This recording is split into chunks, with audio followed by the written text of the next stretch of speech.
Geometry is around us all the time.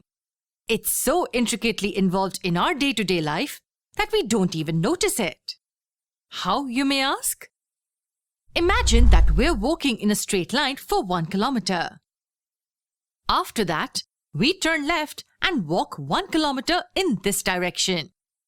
Then again, we turn left and walk 1 kilometer in this direction. Now for the last time, we turn left and walk 1 kilometer. We would find that we are at the same place we started from. If we trace our route, we would find that we walked in a square-shaped route. This was only one example. Geometry is hidden in natural patterns too. Have you noticed the seeds in a sunflower? If you look closely, they form a spiral-shaped design. Do you know any other examples where you notice a spiral pattern? I know one: spiral galaxies. These are types of galaxies that have a spiral pattern similar to our sunflower seeds. So we see that geometry is involved in things as small as sunflower seeds to things as big as galaxies. Don't you think it would be fun to study these geometrical shapes? We have a very long history with the knowledge of geometry. From ancient times, people were aware of geometry and used it in their day-to-day life. Let's take an example of ancient Egypt. Long ago, the people of ancient Egypt faced a problem every year. The problem was that the Nile River used to flood each year. And whenever it flooded, it used to destroy the boundaries of land near the banks of the river. This used to put the landowners in a problem. After the flood, the boundaries of lands would dissolve away. So nobody would know which part of the land belonged to whom, and this would result in confusion. As this was an annual problem, they came up with a system of measuring land and redistributing it to the respective owners after the flood. This system of measuring was one of the factors that gave birth to the word geometry, which we study today.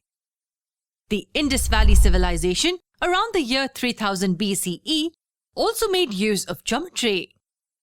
Their cities were well-planned, houses had different types of rooms, well-planned roads, and a good drainage system. This was not possible if they did not know the use of geometry. Basically, geometry was being used in many parts of the world throughout the period.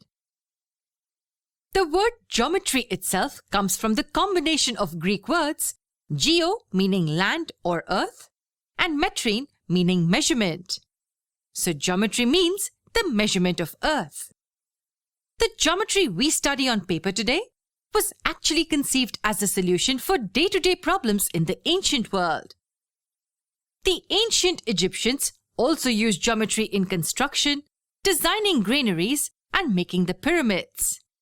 So, all the existing knowledge about geometry was brought together in a form of books by Euclid. Euclid was a Greek mathematician who used to teach mathematics in the city of Alexandria in Egypt. He was the first person to collect all the work done on geometry and put it together in books called Elements. His books contain definitions, axioms, postulates, and proofs that we can use to prove things further ahead in complex geometry.